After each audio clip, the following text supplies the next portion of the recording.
Hi friends, ఈరోజు నేను చేస్తున్నాను మా మామకి, మా అత్తకి అండ్ నాకు చాయ్. చూస్తున్నట్లయితే ఫస్ట్ స్టవ్ వెలిగించడం జరిగింది. ఆ తర్వాత 3 గ్లాసులు ఈ కొలతలతో 3 గ్లాసు పాలు అండ్ 3 చిన్న స్పూన్లు టీ పొడి అండ్ 3 పెద్ద స్పూన్లు పంచదార వేయడం జరిగింది.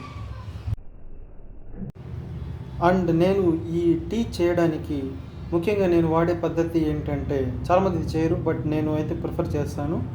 ఎందుకంటే టీ చిక్కగా అండ్ బాగా కలవడానికి నేను ఇది చేస్తాను. అదేమిటంటే ఇలా కలుపుతూ ఉంటాను. దీనివల్ల ఏమవుతుంది అంటే పాలు ఫ్యాట్ అనేది కలవకుండా వస్తుంది.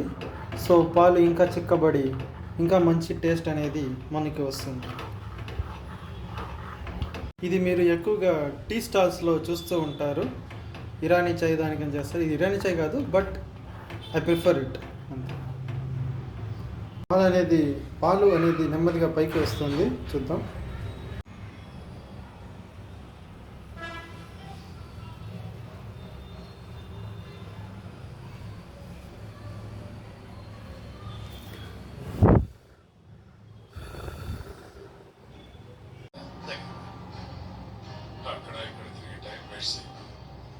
సత్యమని ఈరోజు చచ్చితేనని లేదా నీ కొడుకు నీకు శవంగా